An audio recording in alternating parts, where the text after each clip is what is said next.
बारिश का दिन था। आसमान पर गहरे बादल छाए हुए थे और फिजा में नमी सी बसी थी। मैं अपने ऑफिस से जल्दी ही निकल आई थी। कई दिनों से दिल में एक अजीब सा बोझ महसूस हो रहा था। न जाने क्यों पापा की याद बहुत ज्यादा सता रही थी। दोपहर को अचानक दिल बेचैन हुआ तो सोचा भाई के घर चली जाऊं। शायद पापा से कुछ बात हो जाए। भाई का घर मेरे ऑफिस के रास्ते में ही था, लेकिन दिल ने कई बार कदम रोकने की कोशिश की। मैं जानती थी कि माँ के देहांत के बाद पापा जैसे घर में अजनबी हो गए थे। नई जनरेशन की अपनी सोच और उनकी बातें पापा के दिल से मेल नहीं खाती थी। भाभी भी कुछ खास मिजाज की नहीं थी। पापा का जिक्र आता तो उनके माथे पर बल पड़ जाते। दरवाजा खटखटाया तो भाभी ने दरवाजा खोला और हमेशा की तरह उनके चेहरे पर बनावटी मुस्कुराहट थी। अरे आप आइए, पापा घर पर हैं, जरा मिलने आई थी। भाभी ने हल्की सी हंसी हंसते हुए कहा, वो तो अपने किसी पुराने दोस्त के यहाँ गए हैं, शायद आज रात वहीं रुकेंगे। मेरे दिल को शांति नहीं पड़ी। मैं दरवाजे की चौखट पर खड़ी रही। कुछ ठीक नहीं लग रहा था। मैं जाने का इशारा कर ही रही थी कि ऊपर की मंजिल से खांसी की धीमी सी आवाज आई। यह आवाज मेरे लिए अजनबी नहीं थी। बचपन से पापा की एक खास तरह की खांसी मेरे दिल में छुपी थी। मैं चौंक गई। भाभी ने तुरंत कहा, अरे वो तो मोहल्ले वाले अनवीर चाचा हैं। ऊपर वाली छत से आवाज आ रही है। लेकिन मेरे कदम रुकने वाले नहीं थे। मैंने अपने जूते उतारे और धीरे धीरे सीढ़ियां चढ़ने लगी। भाभी भी मेरे पीछे पीछे आ गई, शायद रोकने की कोशिश में। ऊपर कुछ नहीं है, बस पुराने सामान का कमरा है। आप क्यों इतनी परेशानी उठा रही हैं? उनकी आवाज में बेचैनी थी। मैंने कुछ भी नहीं कहा, लेकिन कदम तेज हो गए। छत पर कदम रखते ही जैसे पूरे बदन में बिजली दौड़ गई। धूप बहुत तेज थी, वो धूप जिसमें कोई पक्षी भी छांव की तलाश में होता है। वहां पर मेरे पापा, जो कभी हमें दोपहर की धूप से बचाकर स्कूल छोड़ते थे, आज खुद उसी धूप में बैठे थे, एक पुरानी चटाई पर जिसके किनारे फट चुके थे। धूप में ऐसे बैठे थे जैसे वो उस घर का हिस्सा ही ना हो। कपड़े पसीने से भीगे हुए, चेहरा पीला और आंखों में वो खामोशी थी जो किसी इंसान की आखिरी फरियाद को बयां कर रही हो। उनके सामने वही प्याला रखा था जो हम बचपन में कुत्ते के लिए इस्तेमाल करते थे। उसमें रोटी के दो बड़े ही सख्त टुकड़े पड़े थे, जो शायद सुबह के हों या कल के। पापा वो रोटी पानी से नरम करके खाने की कोशिश कर रहे थे। मेरे कलेजे में एक अजीब सा दर्द उठा। मेरी जुबान जैसे अकड़ गई हो। मैं चुपचाप खड़ी देखती रही। आंखों से आंसू निकले बिना ही अंदर मेरा दिल रो रहा था। मैंने कहा, पापा। मेरी आवाज घबराई सी थी। पापा ने चौंक कर मेरी तरफ देखा। उनकी आंखों में हैरत, खुशी और शर्मिंदगी सब दिख रहा था। वो एक बच्चे की तरह हड़बड़ा गए, जैसे रंगे हाथों पकड़े गए हों। अरे बेटा, तुम यहाँ क्यों आई? पापा, ये क्या हो रहा है? आप नीचे क्यों नहीं हैं? अरे बस वो, मुझे खांसी है ना, बच्चों को लग ना जाए, इसलिए बहू ने कहा कुछ दिन ऊपर रह लो। मैंने कहा ठीक है, क्या फर्क पड़ता है। मैं पलटकर भाभी की तरफ देखने लगी, जो दरवाजे पर खड़ी थी। उनकी आंखों में शर्मिंदगी नहीं, बल्कि बेशर्मी थी। देखिए, हमें भी तो बच्चों का ख्याल रखना होता है। पिताजी को खांसी है और उम्र भी ज्यादा है। हमने बस उन्हें थोड़ी देर के लिए ही ऊपर रखा है। अच्छा, तो फिर ये प्याला, ये रोटी, क्या ये मेहमानों के लिए है? अरे वो तो बस मैं अभी खाना लेकर आ ही रही थी। वो तो उनकी ही बची हुई रोटी थी। झूठ, सिर्फ झूठ। मैं सब कुछ समझ गई थी। मेरे पिता को उतनी भी इज्जत नसीब नहीं थी जो एक नौकर को दी जाती है। वो धूप में इसलिए थे क्योंकि उनके हिस्से का साया अब घर वालों के लिए बोझ बन चुका था। पापा ने मेरी आंखों से बहते आंसू देखे तो नजरें झुका ली। बेटा, मैं ठीक हूँ, तुम फिक्र ना करो। यहाँ बैठा हूँ, आसमान नजर आता है और कुछ यादें। फिर उनकी आवाज रुक गई, जैसे कोई घूंट भरकर गले में बंद कर लिया हो। आंखों की नमी को जबरदस्ती अंदर दबा रहे थे। मैंने उनका हाथ थाम लिया, वही हाथ जो कभी मेरे लिए छतरी बनता था, आज धूप में जल रहा था। मेरे दिल ने फैसला कर लिया था, कुछ ना कुछ तो बदलना होगा। ये जुल्म और नहीं, मेरा पहला कदम होगा पापा को इस घर से निकाल कर अपने घर ले जाना। मैं पापा को फौरन अपने घर नहीं लाई, लेकिन उस दिन के बाद मेरा दिल शांत नहीं था। हर रोज दोपहर को उनके लिए कुछ न कुछ ले जाती, थोड़ी देर उनके पास बैठती, उनकी बातें सुनती, उनका दुख बांटने की कोशिश करती। छत का वो कमरा अब मेरे लिए आम हो गया था, लेकिन शायद मेरी ये मोहब्बत किसी को खटकने लगी थी। एक दिन जब मैं रोज की तरह पापा के पास गई, उनका चेहरा बुझा बुझा सा था। पूछने पर बस इतना कहा, बेटा अब ज्यादा ना आया करो, सबको अच्छा नहीं लगता। क्यों पापा, मैं आपकी बेटी हूँ, आपसे मिलने भी ना आऊं? वो चुप हो गए। उनकी आंखों में एक ऐसी घबराहट थी जो किसी आने वाले तूफान की चेतावनी दे रही हो। उसी शाम जब मैं नीचे आ रही थी तो सीढ़ियों के मोड़ पर अचानक भाभी की आवाज सुनाई दी। वो अपने फोन पर किसी से बात कर रही थी। उनकी आवाज काफी बुलंद थी। हाँ, मैंने कई बार देखा है, वो मुझे अजीब नजर से देखते हैं।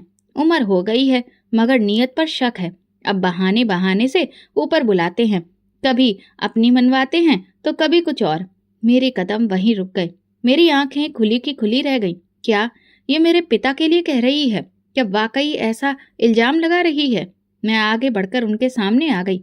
आप मेरे पापा पर इल्जाम लगा रही हैं? भाभी चौंक गई मगर जल्दी ही संभल गई। मैं इल्जाम नहीं लगा रही, बस वो मुझे अजीब नजर से देखते हैं। मेरे दिल को अच्छा नहीं लगता। और तुम तो रोज उनके पास जाती हो, तुम्हें तो अंदाजा होना चाहिए। वो तुम्हारे ससुर हैं, तुम्हें शर्म नहीं आती? मैं गुस्से से चिल्लाई। इसी पल भाई आ गया। उनके चेहरे पर शक और संजीदगी का साया था। क्या हो रहा है यहाँ? भाभी उनके पास गई और आंखों में नमी लाकर बोली, मैंने कुछ नहीं कहा, सिर्फ बताया कि मुझे अजीब महसूस होता है। पापा पहले जैसे नहीं रहे। भाई ने मेरी तरफ देखा और बिना किसी सवाल के बोले, अगर तुम्हें कुछ अजीब लग रहा है तो मैं बात करूंगा, मैं पापा से पूछूंगा। क्या मतलब है तुम्हारा? तुम अपनी बीवी के सिर्फ एहसास होने पर ही मेरे पापा पर इल्जाम लगा रहे हो? मेरी आवाज तेज हो गई। भाई चुप रहा और यही खामोशी मेरे दिल पर एक करारा निशान छोड़ गई। मैं समझ गई थी कि घर की दीवारें पहले ही झूठ की बुनियाद पर हिलने लगी हैं और अब उनमें दरारें भी पड़ने वाली हैं। सुबह की रोशनी भी पूरी तरह फैली नहीं थी कि मेरे फोन की घंटी बजी। भाई का नंबर था। दिल बेवजह धड़कने लगा। कॉल उठाई तो पीछे से शोर सुनाई दिया। बस बहुत हो गया, अब मैं और बर्दाश्त नहीं कर सकता। ये भाई की आवाज थी, गुस्से में तनी हुई। क्या हुआ? सब ठीक तो है? आकर खुद देख लो। फिर कॉल कट गई। मैं तेज कदमों से भाई के घर पहुंची। दरवाजा खुला हुआ था। आंगन में मोहल्ले की कुछ औरतें जमा थीं। सबकी आंखों में सवाल थे और चेहरे पर हैरानी। अंदर पहुंची तो देखा पापा दरवाजे के बाहर जमीन पर गिरे हुए थे। उनके कपड़े मिट्टी से सने थे, चेहरा लाल था और आंखों में अजीब सा खालीपन था, जो किसी तूफान के बाद की तबाही जैसा होता है। मेरे कांपते कदम वहीं थम गए। पापा, मेरी आवाज नहीं निकल सकी, सिर्फ आंखों से आंसू बह निकले। उन्होंने मेरी तरफ देखा। चेहरा घबराया हुआ था, होंठ सूखे थे और आवाज में वो दर्द था जो हर सच्चे पिता के दिल में तब आता है जब औलाद दहेज के कारण धक्के देकर निकाल दे। बेटा, मैंने कुछ नहीं किया, वो मुझे चप्पल से मारती थी। ये कहते ही उनका सिर मेरे कंधे पर झुक गया। मैं हक्का बक्का रह गई। ये शब्द मेरे दिल में तीर बनकर चुभ गए। क्या कहा आपने? भाभी ने मारा? पापा की आंखों से आंसू निकलकर मेरे दुपट्टे में समा गए। इतने में भाई बाहर आया, चेहरे पर कठोरता, आंखों में नफरत। जो इन्हें रखना है तो अब ले जाओ, इस घर में इनकी कोई जगह नहीं। क्या बात कर रहे हो भाई? ये पापा हैं हमारे, जिन्होंने हमें पाला, हमारे लिए अपनी जिंदगी कुर्बान की, तुम्हारे लिए भी की। हाँ किया था, लेकिन अब ये वैसे नहीं रहे। ये तुम्हें भी गलत नजर से देखते हैं और मेरी बीवी को भी। मैं अपनी इज्जत के साथ समझौता नहीं कर सकता। भाई जरा शर्म करो। अपनी पत्नी के चंद झूठे शब्दों पर अपने पिता पर इल्जाम लगा रहे हो और खुद को उनका बेटा कहते हो। भाई ने मेरी तरफ देखा और शायद पहली बार मेरी आंखों में वो नफरत देखी जो आज तक मैंने खुद पर ही सह ली थी। लेकिन अब बात मेरे पापा की इज्जत की थी। पापा के हाथ मेरे हाथों में कांप रहे थे। उन्होंने धीरे से कहा, मुझे तुम्हारे पास रहना है बेटा, मैं अब यहाँ नहीं रह सकता। मैंने पापा को सहारा दिया और लड़खड़ाते कदमों से उन्हें अपनी गाड़ी तक लाकर बैठाया। मोहल्ले की औरतें खामोश होकर तमाशा ही बनी रहीं। किसी ने कुछ नहीं कहा। शायद सबको सच का एहसास था, मगर सच बोलने की हिम्मत किसी में नहीं थी। रास्ते में पापा चुप थे। मैंने उनका हाथ थामा तो वो बोले, बेटी, उस घर में मैंने सिर्फ दुआएं की, मगर मुझे बद्दुआ मिल गई। मैंने सोचा भी नहीं था कि मेरा बुढ़ापा इस तरह से बेइज्जती में गुजरेगा। मेरी आंखों से बहते आंसुओं ने कसम खा ली, अब उन्हें कभी कोई आंच नहीं आने दूंगी। पापा मेरे साथ आ चुके थे, लेकिन उनकी आंखों में वो चमक कहीं खो गई थी जो मुझे अपनेपन का एहसास दिलाती थी। दिन का ज्यादातर हिस्सा खामोशी में गुजरता। मैं बोलती, वो सुनते, कभी कभी मुस्कुरा देते, मगर वो मुस्कान भी अधूरी सी लगती। मैं हर वक्त उनके आसपास रहती थी, उनके लिए नरम बिस्तर लगाया, उनकी पसंद का खाना बनाती, मगर वो बस शांत रहते और फिर ठंडी सांस भरकर शून्य में देखने लगते। बेटा, एक दिन उन्होंने धीरे से आवाज दी, हाँ पापा, अगर मैं ना रहूं तो मेरे कमरे की दराज में एक नीले रंग का लिफाफा है, वो तुम रख लेना। पापा, ये कैसी बातें कर रहे हैं? आप मेरे साथ हैं, हमेशा रहेंगे। वो मुस्कुराए, हमेशा कोई नहीं रहता, बस दुआएं बाकी रह जाती हैं। मेरा दिल कांप गया। मैंने उनके हाथों को पकड़ा और रो पड़ी। कुछ दिन ऐसे ही गुजरे। एक दिन अचानक पापा की तबीयत बिगड़ गई। सांस फूलने लगी, हाथ कांपने लगे और चेहरा पसीने से भीग गया। मैं तुरंत अस्पताल ले गई। डॉक्टर ने ऑक्सीजन लगाया और कुछ टेस्ट किए। इनका दिल बहुत कमजोर हो चुका है, वक्त अब साथ नहीं दे रहा। मैंने उनके हाथ थामे थे। वो मुस्कुराए, बेटी, बस एक और गुजारिश है, मेरी अर्थी पर किसी को रोने ना देना, जो जिंदगी में मेरे दुख का सबब बना हो। उनकी आंखें बंद हो गईं और दिल की धड़कन हमेशा के लिए थम गई। मेरे लिए दुनिया थम गई थी। मैं अनाथ हो चुकी थी, लेकिन इस बार का दुख कुछ और था। मैंने उनके दिल की आखिरी धड़कन को अपने हाथों में बंद होते देखा। पिताजी की अर्थी सादगी से उठाई गई। भाई को जानकारी दी, मगर वो आया नहीं। भाभी ने तो फोन तक नहीं किया। बस कुछ पुरानी मोहल्ले की औरतें और मेरी 2 सहेलियां थीं, जो मेरे आंसू पोंछने आ गईं। 3 दिन बाद मुझे पापा की कही बात याद आई। मैंने नीला लिफाफा निकाला। वो एक वसीयत थी। साफ शब्दों में लिखा था, मैं रमेश चंद्र शर्मा अपने पूरे होशो हवास में अपनी सारी संपत्ति व जायदाद अपनी बेटी के नाम पर करता हूँ, जो मेरे दुख दर्द में मेरे साथ खड़ी रही जब बेटा अजनबी हो गया। नीचे उनके हस्ताक्षर थे। गवाह के तौर पर पुराने मोहल्ले के 2 बुजुर्गों के नाम थे। मुझे कभी भी दौलत की चाह नहीं थी, ना मैंने पापा से कुछ मांगा। लेकिन ये वसीयत सिर्फ जायदाद का कागज नहीं था, ये मेरे पिता का भरोसा, उनका प्यार और मेरी वफादारी का इनाम था। मैंने वो नीला लिफाफा सीने से लगा लिया और आंसुओं को कागज पर गिरने दिया। ये पल मेरी जिंदगी का सबसे बड़ा इम्तिहान था। दुनिया ने पिता को ठुकरा दिया, लेकिन उन्होंने दुनिया को दिखा दिया कि सच का साथ देने वालों को भगवान कभी अकेला नहीं छोड़ता। पिताजी के जाने के बाद घर का हर कोना उनकी यादों से भरा था। 3 दिन बीत चुके थे। चौथे दिन मैंने हिम्मत करके भाई को फोन किया, पापा चले गए, तुम्हें खबर भी ना हुई? वो चुप रहा। तुम्हें अफसोस भी नहीं? मैंने पूछा। मुझे कुछ भी समझ में नहीं आ रहा, कहकर फोन काट दिया। रात के सन्नाटे में अचानक कुछ आहट हुई। मैं चौंक कर जागी, घड़ी देखी, रात के 2 बजे थे। दरवाजे के बाहर आंगन में कुछ साया सा हिलता नजर आया। मैं दबे पांव खिड़की के पास गई। पर्दा हटाया तो दिल धक से रह गया। 2 आदमी थे और उनके साथ भाभी। हाथ में एक बैग था, चेहरा चादर से ढका हुआ। वो घर के पिछले दरवाजे से अंदर दाखिल हुई। मेरी सांसें रुक गईं। मैं छिपी रही। मामला अजीब लग रहा था। 15 मिनट बाद वो पापा के कमरे की ओर बढ़े। उनका मकसद साफ था। जब लौटे तो हाथ में एक फोल्डर था। अगली सुबह मैंने रामलाल चाचा से बात की, जो कि शमशान घाट के मैनेजर भी हैं। उन्होंने जो बताया वो खौफनाक था। बेटी, जब तुम अपने पिता को अंतिम विदाई देकर गईं, उसी शाम 2 लोग आए। कहने लगे, हम भी इनके रिश्तेदार हैं।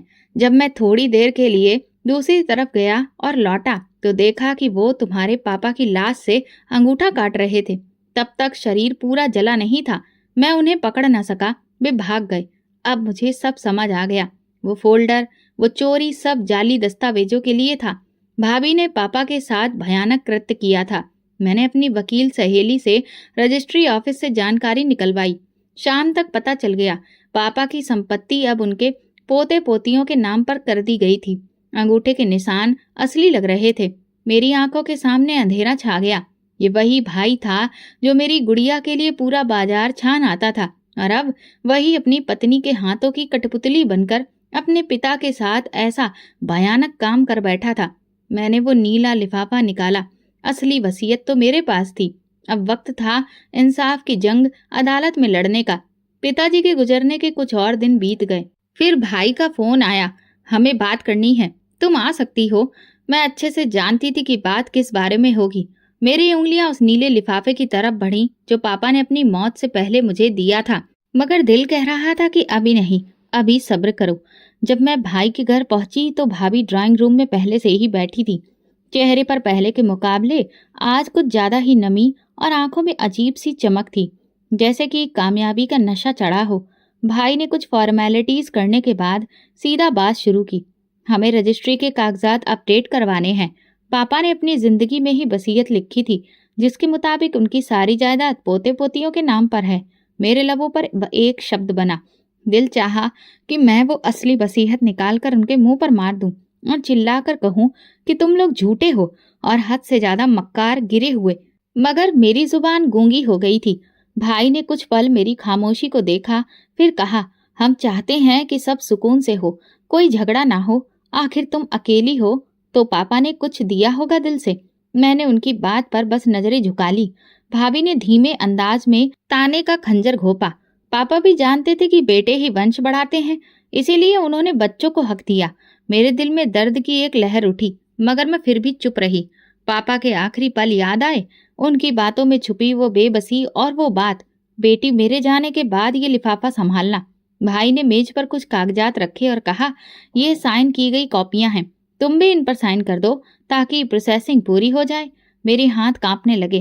कागजात देखे तो जाली दस्तखत और अंगूठे के निशान उस पर छपे थे। मैं सब समझ चुकी थी, मगर चेहरे पर कोई भी भाव आने नहीं दिया। मैंने दस्तखत नहीं किए, बस धीरे से कहा, मुझे सोचने दो। भाभी फौरन बोली, सोचने की क्या बात है, सब कुछ साफ है, और अगर पापा ने तुम्हें कुछ देना होता तो वो भी लिख कर जाते। मैंने उठकर कहा, आपने उनका दिल पढ़ा था या फिर वसीयत? ये बात कहकर मैं उठी और दरवाजे की तरफ बढ़ गई। घर वापस आई तो आंखों से आंसू रुकने का नाम नहीं ले रहे थे। मैं जानती थी कि झूठ जीत गया है फिलहाल, मगर मैं भी अपने पापा की बेटी हूँ, जो चुप तो हो सकती है मगर कमजोर नहीं। उस रात नींद नहीं आई। मैं बार बार वो लिफाफा खोलती और पढ़ती, और पापा के दस्तखत को उंगलियों से छूती, जैसे कि उनका हाथ थाम लिया हो। अब पापा का इंसाफ सिर्फ वसीयत से नहीं, मेरे अंजाम से होगा। 40 दिन बीत चुके थे। पापा की जुदाई ने जैसे मेरे शरीर से आत्मा को खींच लिया हो। हर दिन उनके बिना अधूरा सा गुजरा था। मैं खुद को संभालने की कोशिश कर रही थी। किचन में काम करती, हाथों से खाना बनाती, और दिल में हर वक्त उनकी यादें तैरती रहती। कुछ दिनों के बाद मोहल्ले की औरतें आना शुरू हो गईं। आंगन में कालीन बिछाई गई। खाने पीने की खुशबू फैलने लगी। हर चेहरे पर शोक की लहरें थीं, मगर कुछ आंखों में तंज भी साफ दिखाई देता था। किचन के कोने में बैठी एक पुरानी मौसी, जो मोहल्ले में बरसों से रहती थी, मेरी तरफ झुककर बोली, बेटा, मुझे एक बात कहनी है, शायद तुम्हें पता ना हो। मैंने उनकी तरफ हैरत से देखा। वो धीरे से बोली, तुम्हारे पापा अक्सर छत के कमरे में जाया करते थे। हम औरतें ऊपर कपड़े डालने जाती तो देखा कि वो कुछ लिख रहे होते या कभी कोई चीज छुपा रहे होते। मेरी सांसें रुक गईं। क्या चीज? आपने देखी है? क्या था? नहीं बेटा, हमने कभी पूछने की हिम्मत नहीं की, मगर एक दिन वो मेरे पति से कह रहे थे कि जो असली खजाना है वो ना कागज है ना पैसा, वो वहां पर छुपा है, वहां जहां धूप में भी कोई उसे छू ना सके। मेरे दिल में अजीब सी लहर दौड़ गई। क्या वाकई पापा ने कुछ छुपाया था छत के कमरे में? मैंने दिल में सोचा, शायद वो कुछ यादें हो या फिर पापा की लिखी हुई डायरी। ये मुमकिन है, वो असली खजाना या कुछ और। भाभी जो करीब बैठी थी, मौसी की बातें सुन चुकी थी। उनके चेहरे पर फौरन बेचैनी और घबराहट छा गई। वो फौरन रोटियां लेकर अंदर चली गई। सब इंतजाम खत्म होते ही मैं सीधा कमरे में गई और पुराना संदूक निकाला, जिसमें पापा की पुरानी चीजें थीं। एक पुरानी चाबी भी मिली, जिस पर लिखा था, ऊपर का कमरा राजदार है। दिल की धड़कन तेज हो गई। मैंने फैसला कर लिया, आज रात छत पर जाकर देखूंगी कि वहां क्या है। लेकिन भाभी भी तेज निकली। रात के सन्नाटे में वो मुझसे पहले कमरे में पहुंच चुकी थी। उनके हाथ में एक छोटी सी टॉर्च थी और चेहरे पर एक अजीब सी बेचैनी, जैसे कि कोई खजाना ढूंढने निकला हो। उनके कदमों में बहुत जल्दबाजी थी, आंखों में लालच की चमक। छत के कमरे का ताला वो पहले ही दिन किसी बहाने से चाबी लेकर खोल चुकी थी। दरवाजा धीरे से खोला और टॉर्च की रोशनी में कमरे का जायजा लेना शुरू किया। भाभी ने जल्दी जल्दी वो सब चीजें उलट पलट करना शुरू कर दिया। एक एक कपड़े को चेक किया, हर डिब्बे को खोला, यहाँ तक कि दीवारों पर लगी पुरानी कीलों को भी उन्होंने हाथ मार मार कर देखा, मगर जो वो चाहती थी वो वहां नहीं मिला। कहाँ छुपाया है? जरूर जेवर है या जमीन के ओरिजिनल कागजात। सब कह रहे थे कि उन्होंने कुछ छुपाया है। वो बूढ़ा अजब तमाशा बनाकर चला गया है। वक्त जैसे ठहर गया हो। भाभी के माथे पर पसीना आ गया, मगर हार मानना उनकी फितरत में नहीं था। उन्होंने पुराने संदूक को खोला। उसकी तह में कुछ पुरानी चादरें थीं। एक के नीचे लकड़ी का एक छोटा सा डिब्बा मिला। उन्होंने जल्दी से उठाया, खोला तो अंदर सिर्फ कुछ पुराने सिक्के, एक जंग लगे कंगन और चंद्र अंगूठियां, जो शायद माँ के दहेज की बची कुची चीजें थीं। उनके चेहरे पर मायूसी छा गई। वो चीज जिसकी उन्हें तलाश थी, वो नहीं मिली। इसी दौरान अचानक एक लकड़ी के टुकड़े से उनका पांव टकराया और उन्हें एक अलमारी नुमा हिस्सा नजर आया, जिस पर मिट्टी की मोटी परत जमा थी। उन्होंने कपड़ा मारकर साफ किया और दरवाजा खोला, मगर अंदर सिर्फ सास ससुर के कुछ पुराने बिल, जमीन के नक्शे और सरकारी खेत के टुकड़े थे, जो अब बेकार हो चुके थे। भाभी का चेहरा साफ बता रहा था कि वो बुरी तरह से मायूस हो चुकी हैं। उन्होंने सब कुछ समेटा, मगर जाते जाते पापा की तस्वीर को देखकर लम्हा भर के लिए रुक गईं। उनकी नजरें तस्वीर से उलझ गईं, जैसे वो कुछ कहना चाहती हो, कुछ पूछना चाहती हो। क्या वाकई तुमने कुछ छुपाया था, या ये सब बस एक भ्रम था? भाभी के मन में शक का एक बीज तो बोया जा चुका था, लेकिन जमीन वही थी जहां फसल अभी तक उगी नहीं थी। वो नीचे वापस चली गई, मगर दिल की बेचैनी उनके चेहरे पर आ चुकी थी, और मैं ये सब चुपचाप देख रही थी, एक कोने से खामोश मगर चौकन्नी। मैं जानती थी कि इस कमरे में कुछ जरूर है, कुछ ऐसा जो सिर्फ चीजों में नहीं, वक्त में छुपा है, और उस वक्त का पर्दा भी जल्द ही उठने वाला है। ये सिर्फ तलाश की पहली कोशिश थी। असल राज तो अभी बाकी था, और पापा ने उसे मेरे लिए बचा कर रखा था। छत के कमरे की वो रात खामोश नहीं थी। भाभी नीचे तो उतर गई, मगर दिल में बेचैनी लिए उनकी नजरें बार बार ऊपर देख रही थी, जैसे कि वहां कुछ रह गया हो, कोई चीज छूट गई हो, या शायद दिल का शक अभी तक खत्म नहीं हुआ हो। अगली शाम जब सब लोग रात के खाने में व्यस्त थे, भाभी ने एक बार फिर ऊपर जाने का इरादा किया। इस बार उनके साथ ना कोई शोर था, ना किसी से इजाजत ली गई। उनके मन में ये चल रहा था कि दिन की रोशनी में शायद कुछ नजर आ जाए जो रात के अंधेरे में छिप गया था। वो तेजी से सीढ़ियां चढ़ी और छत के कमरे का दरवाजा खोला। धूप की रोशनी अब धीमी पड़ चुकी थी। कमरे में पूरी तरह अंधेरा छाया था। एक बार फिर उन्होंने टॉर्च निकाली और कमरे के हर कोने का जायजा लेना शुरू किया। इस बार उनकी नजर उस पुराने बूरे के नमक पर पड़ी, जो एक कोने में रखा था। उन्होंने उसे उठाने के लिए जैसे ही हाथ बढ़ाया, जमीन में हल्की सी सरसराहट हुई। ये एक हल्की सी आवाज नहीं, बल्कि पूरी फिजा में हिस्स की सनसनी फैला देने वाली सरसराहट थी। उनका दिल धड़कने लगा, कदम पीछे हटने लगे, लेकिन तब तक बहुत देर हो चुकी थी। कमरे के कोने से एक लंबा काले रंग का सांप निकल आया था। धीरे धीरे उसकी हरकतें अब भाभी की तरफ हो रही थी, और टॉर्च की रोशनी में उसकी आंखों की चमक साफ दिखाई दे रही थी। भाभी ने चीखने की कोशिश की, लेकिन आवाज गले में फंस गई। वो पीछे हटी, कदम लड़खड़ाए, और गिरने से पहले ही सांप उनके पांव पर हमला कर चुका था। एक तीखी चुभन हुई, जलता हुआ दर्द और एक कांपती हुई सी चीख उनके मुंह से निकली। सांप ने उनके पांव पर डस लिया था। वो जमीन पर गिर गई, हाथों से फर्श को रगड़ रही थी और चीखने की कोशिश कर रही थी, लेकिन जुबान जैसे कि बंद हो चुकी थी। शरीर सुन्न होने लगा था और आंखों के सामने अंधेरा छा रहा था। नीचे मौजूद लोगों को उनकी चीख सुनाई दी तो सब घबराकर दौड़ पड़े। भाई, मैं और मोहल्ले की औरतें फौरन ऊपर पहुंचे। मंजर देखकर सबके चेहरे सफेद हो गए। भाभी जमीन पर तड़प रही थी, चेहरा सफेद और सांस उखड़ी हुई। भाई ने एम्बुलेंस के लिए कॉल की। सिर्फ 10 मिनट में हम अस्पताल पहुंच चुके थे, मगर डॉक्टर का चेहरा बता रहा था कि जहर शरीर में काफी फैल चुका है। हम पूरी कोशिश कर रहे हैं, डॉक्टर ने कहा, लेकिन जहर काफी खतरनाक था।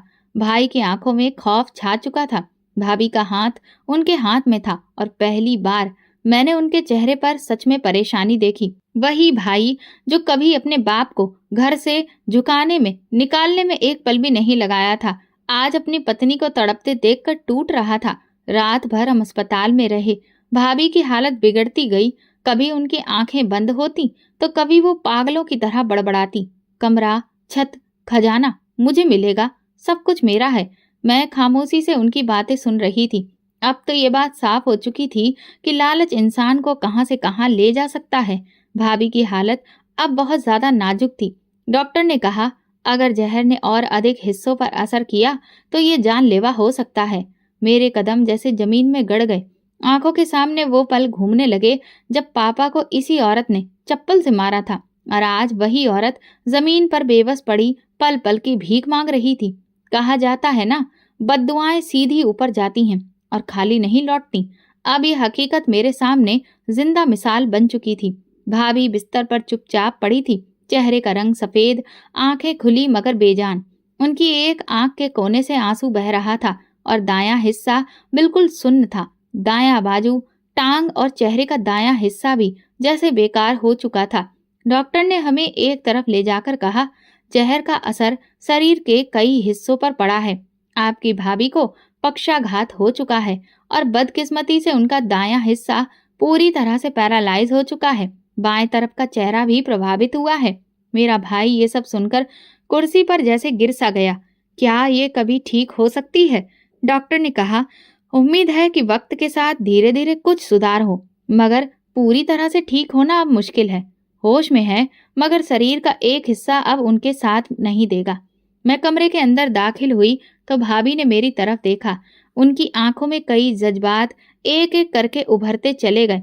पछतावा, शर्मिंदगी, दर्द और शायद वो शब्द जो अब जुबान से बाहर नहीं निकल सकते थे। आपकी तबीयत कैसी है?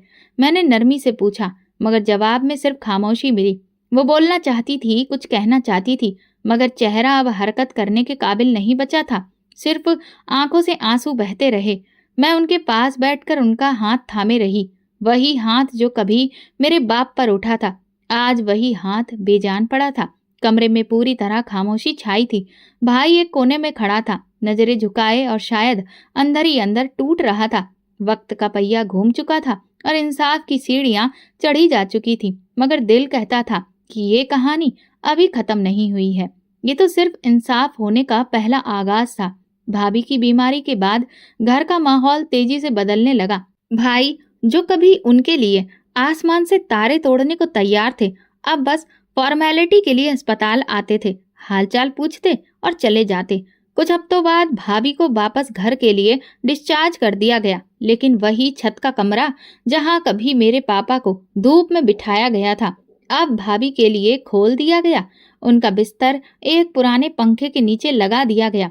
वही पुराना प्याला जो पापा के वक्त इस्तेमाल होता था, अब उनके सामने रखा गया। सारा दिन वो छत पर खामोशी से लेटी रहती और शाम को नौकरानी जाकर खाने का एक निवाला उनके मुंह में डालती। उनके लबों पर अब कोई आवाज नहीं थी, सिर्फ आंखों में नमी बची थी। कुछ दिन के बाद एक और खबर ने दिल को झकझोर दिया। भाई ने दूसरी शादी कर ली। नई दुल्हन बहुत ही खूबसूरत, जवान और नाजुक सी थी। जो बच्चे पहले भाभी की गोद में खेला करते थे, अब अपनी नई माँ के रंग में रंगने लगे थे। बड़ी बेटी ने तो अपनी माँ से बात करना भी छोड़ दिया था और बेटा अब नाराज सा रहने लगा था, अपनी माँ से दूर। नई माँ ने जल्दी ही घर पर अपनी पकड़ मजबूत कर ली और बच्चों को भी भाभी से दूर कर दिया। अक्सर सुना जाता है, माँ बीमार है, उनसे बदबू आती है, हमें उनके कमरे में नहीं जाना। वही बच्चे जिनके लिए कभी भाभी ने दुनिया से लड़ाई की थी और अपने ससुर के साथ ऐसा सुलूक किया था, आज उनकी ही बीमारी से शर्मिंदा होकर मुंह छुपाते फिर रहे थे। एक दिन मैं उनके पास गई, उनके बिस्तर के पास बैठकर हाथ थामा तो उन्होंने बहुत ही मुश्किल से आंखें खोली। उनके चेहरे पर कोई शिकवा नहीं था, बस एक वीरानी छाई थी। मैंने नरमी से कहा, याद है जब आपने कहा था पापा की मौजूदगी बच्चों के लिए खतरा है? आज आपको उन बच्चों से खतरा नहीं लगता? वो बोल नहीं सकी, सिर्फ आंखों के कोने से आंसू बह निकले। अब भाई की नई बीवी घर की मालकिन बन चुकी थी और भाभी अब सिर्फ एक साया थी, एक बोझ, एक ऐसा वजूद जिसे सब भुला देना चाहते थे। मगर मैं नहीं भूली थी। मैं हर पल पापा की तस्वीर अपने दिल में सजा कर रखती और हर रोज छत की तरफ देखकर महसूस करती थी, ये जो वक्त था, ये वो पल था जहां वक्त ने इंसाफ का दामन थामा है और अभी बहुत कुछ बाकी है। एक दिन नौकरानी खाना लेकर छत पर जाती हुई लापरवाही से बोली, खाना नीचे गिर गया था, मैं उसे पुराने प्याले में रख के लाई हूँ जो पापा के वक्त में इस्तेमाल होता था। मैं चौंक गई। वही प्याला, वही जिसमें मेरे पिता को खाना दिया जाता था, जो कुत्ते के लिए रखा जाता था। आज वही प्याला एक बार फिर इस्तेमाल हो रहा था और इस बार उसे देखकर सिहरने वाली आवाज मेरे पापा की नहीं, मेरी भाभी की थी। जैसे ही नौकरानी ने वो प्याला उनके सामने रखा, भाभी की आंखों में दहशत उतर आई। उनका पूरा शरीर थरथराने लगा। होठों से मुश्किल से एक चीख निकली, और वो चीख ऐसी थी जैसे कोई बहुत पुरानी कैद में बंद फिजा फिर से बाहर निकलकर जिंदा हो गई हो। नहीं, ये प्याला, ये मत रखो मेरे सामने। उनके शब्द अभी भी पूरी तरह स्पष्ट नहीं थे, टूटे फूटे थे, मगर वो आवाज, वो कपकपी, वो चीजें सब कुछ बोल रही थी। उनकी चीख सुनकर नई बीवी भागती हुई ऊपर आई। बच्चों ने कानों में उंगलियां डाल ली। भाई ने एक लम्हा सोचा, फिर आसमान की तरफ देखकर धीरे से कहा, यहीं पर यह प्याला कभी पापा के सामने रखा था। नई बीवी ने भी कहा, वो तो मर्द से बर्दाश्त कर लेते थे, ये तो औरत है, इसे इतनी तकलीफ क्यों हो रही है। मैं चुप थी, मगर मेरे अंदर वही गूंज रही थी, वही गूंज जो पापा की खामोशी में थी, वही चीख जो वो दबाकर सह गए थे। आज वही चीख भाभी की आवाज बन गई थी। मैं छत पर पहुंची, उनके करीब जाकर बैठ गई। उन्होंने मेरी तरफ देखा। आंखों में दर्द की लहर थी, जो शायद माफी मांगना चाहती थी, या शायद इंसाफ। यही प्याला था ना जिस पर आप हंसती थी। उनकी आंखों से 2 आंसू बहकर तकिए में समा गए। मैंने वो प्याला उठाकर दूर फेंक दिया और एक नई प्लेट में खाना रखकर उनके सामने रखा। मुझे अपने पिता की बेइज्जती बर्दाश्त नहीं थी, और ना ही किसी और की। लेकिन ये वक्त का इंसाफ है जो हर किसी के सामने आता है। प्याले सिर्फ चेहरे बदलते रहते हैं। वो मुझे देखती रही। शायद दिल में कुछ टूटा या कुछ जुड़ा, मगर अब वक्त सिर्फ खामोशी में बोल रहा था, और वो खामोशी अभी तक छत की दीवारों में गूंज रही थी। छत से नीचे उतरी तो दिल पर अजीब सा बोझ था। सांस जैसे रुक रुक कर चल रही थी। हर कदम ऐसा लग रहा था जैसे किसी अंदर के बोझ को उठा रही हूँ। कमरे में दाखिल होकर मैं पापा की तस्वीर के सामने बैठ गई। वही पुरानी तस्वीर जो उनके अंतिम संस्कार के बाद मैंने अपने बेड के करीब रख दी थी। तस्वीर में उनका मुस्कुराता चेहरा देखकर मेरी आंखों से खामोश आंसू बह निकले। मैंने अपने हाथ जोड़े और दिल में कहा, हे भगवान, मेरे पापा का बदला पूरा हो गया। ये दुआ नहीं थी, एक दर्द भरी प्रार्थना थी। जो जख्म सहा था उसकी राहत थी। मैं जानती थी बद्दुआ देने की इजाजत हमें नहीं, मगर जिसने जुल्म सहा हो उसकी खामोशी भी कभी कभार दुआ बन जाती है। और पापा की खामोशी उनकी सबसे बड़ी पुकार थी। मैंने पापा की तस्वीर को छुआ, जैसे कि उनके गले लग रही हूँ, और धीरे से कहा, पापा, मैंने आपका अधिकार ले लिया, आपकी इज्जत बचाई, आपका नाम बेदाग रखा। अब आप सुकून से सो सकते हैं। उसी लम्हे खिड़की से ठंडी हवा का एक झोंका आया, जैसे कि पापा की दुआ मेरे आसपास बिखर गई हो। कमरे में एक अजीब सी खुशबू फैल गई, और एक पल को ऐसा लगा जैसे कोई मेरा सिर थपथपा रहा हो, जैसे कह रहा हो, बेटी, तूने मेरा मान रख लिया। मैंने आंखें खोली और इसे एक सुकून से दिल भर गया। बदले की आग ने मुझे कभी नहीं जलाया, मगर सच्चाई की रोशनी ने हर अंधेरे को साफ कर दिया। पापा का इंतकाम मैंने नहीं, वक्त ने लिया, और वक्त से बेहतर इंसाफ करने वाला कोई नहीं होता। अब इस कहानी का नया मोड़ आने वाला था, क्योंकि इंसाफ पूरा होने के बाद भी कुछ खत्म नहीं होता, कुछ और बाकी रह जाता है, कहीं न कहीं, किसी न किसी दिल में। छत के सुनसान कमरे में जिंदगी धीरे धीरे मान से ज्यादा बेहोश हो चुकी थी। भाभी का शरीर पहले ही पैरालाइज की मार सह चुका था। अब जहां भी उनका साथ छोड़ने लगा था। भाई की नई बीवी घर में पूरी तरह से कब्जा कर चुकी थी। उसकी चालाकी से भरी बातों में मिठास और चेहरे पर मासूमियत का पर्दा इतना मजबूत था कि बच्चे भी धोखा खा बैठे। उसने धीरे धीरे भाभी के बच्चों को उनके खिलाफ करने की मुहिम शुरू की। तुम्हारी माँ का तो अब कुछ हो नहीं सकता, वो बिस्तर की होकर रह गई है, और ये घर, ये तुम्हारे पापा ने मेरे लिए बसाया है। तुम्हें इज्जत से जीना है तो अपनी नई माँ को ही माँ समझो। बच्चे मासूम थे, भटकने लगे। वो औरत बड़ी चालाकी से उनके दिलों में पुरानी माँ के लिए नफरत का बीज बोती गई। मैं जब भी भाभी को देखने जाती तो वो मुझे एक टक देखती रहती, जैसे कि कुछ कहना चाहती हो। एक दिन छत पर मैंने उन्हें जोर जोर से कुछ बोलने की कोशिश करते देखा, मगर आवाज ना निकलती थी। सिर्फ आंखों में पानी था और होंठ हिल रहे थे, धीरे धीरे, जैसे कोई दुआ या बद्दुआ बन रही हो। उधर मैं चुपचाप बैठी थी। पापा की वसीयत मेरे पास सुरक्षित थी, असली गवाहों के दस्तखत के साथ, उनकी कही हुई बात और उनके अंगूठे का निशान। मगर मैं जानती थी कि झूठ की दीवार गिरने के लिए वक्त का सही होना जरूरी होता है, और अब वो वक्त आ गया था। भाई और नई भाभी ने पापा की जायदाद के जाली कागजों के जरिए कब्जा हासिल कर लिया था। वे खुद को कानूनी वारिस साबित कर चुके थे। मैं जानती थी कि अदालत की जंग के सिवा कोई रास्ता नहीं बचा है। मैंने वकील से बात की और सारे दस्तावेज उनके हवाले कर दिए। वकील ने कागजों को देखकर कहा, ये तो पूरी तरह से जालसाजी है। अगर गवाह हाजिर हो गए और उन्होंने दस्तावेजों को असली बताया तो फिर फैसला हमारे हक में ही होगा। अदालत में मुकदमा दायर कर दिया गया। पहली ही सुनवाई में अदालत ने नोटिस जारी कर दिए और जाली दस्तावेजों की सही जांच करने का आदेश दे दिया गया। भाई ने जब ये खबर सुनी तो वो घबरा गया। कई साल बाद पहली बार उसकी आंखों में खौफ दिखाई दिया। नई बीवी ने उसे भड़काया, ये सब तुम्हारी बहन का प्लान है। वो तुम्हें जायदाद से बेदखल करना चाहती है। लेकिन मैं तो किसी का हिस्सा नहीं मांग रही थी। मैं सिर्फ इंसाफ मांग रही थी, पापा की इज्जत का, उनके आखिरी फैसले का। कुछ दिनों बाद अदालत में पेशी थी। मैंने सारे सबूत तैयार किए, गवाहों से बात की और पापा के शब्दों को दिल में दोहराया। मैं अदालत के कमरे में दाखिल हुई।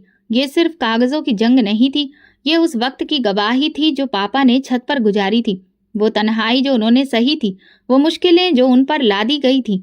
अदालत में पहली सुनवाई के दौरान जज ने भाई के वकील से सवाल किया, अगर मरने वाले ने पोते पोतियों के नाम पर वसीयत की थी तो वे दस्तावेज अस्पताल ले जाने से पहले क्यों तैयार किए गए और आखिरी समय पर अंगूठे के निशान क्यों लिए गए? ये सवाल सच के दरवाजे खोलने के लिए काफी था।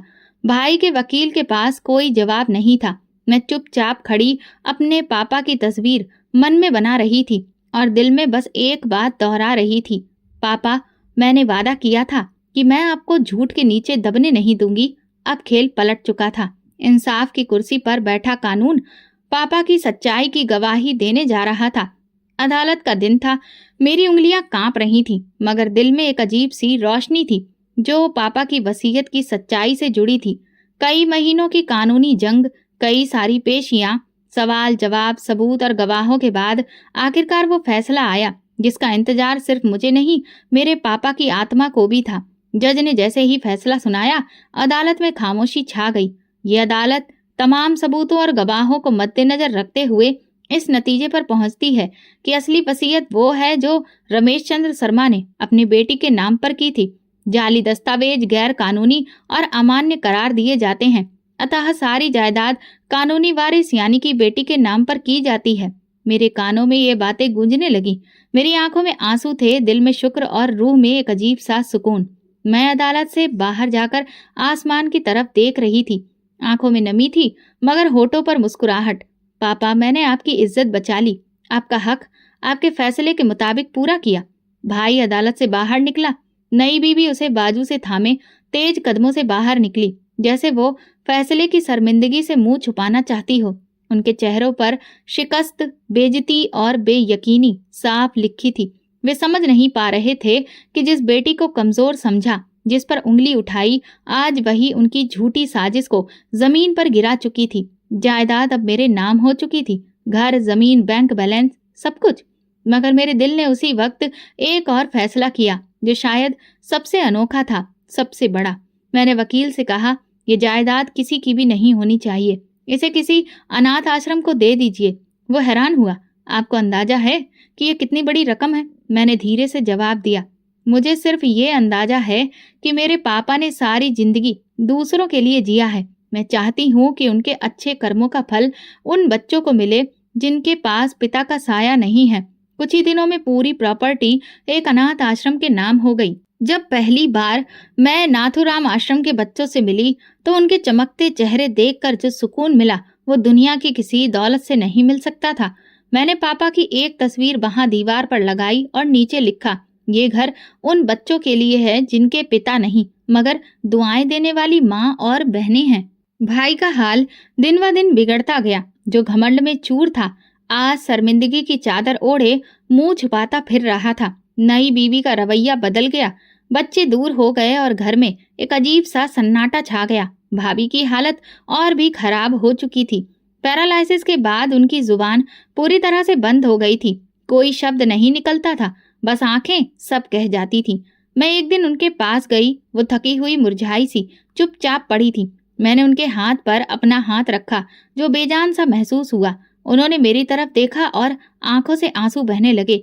ना अब वो माफी मांग सकती थी, न सफाई दे सकती थी, मगर उनकी आंखों में दुख और पश्चाताप साफ दिखता था। मैंने धीरे से कहा, मैंने आपसे बदला नहीं लिया, मैंने बस इंसाफ किया है। वो लगातार मुझे देखती रही। शायद वो पल, वो बात उनके दिल में कुछ ठंडक दे गया, या शायद तकलीफ और गहरा कर गया। मैं उठी, आसमान की तरफ देखा और सोचा, ये वक्त का इंसाफ था जो पूरा हो चुका है।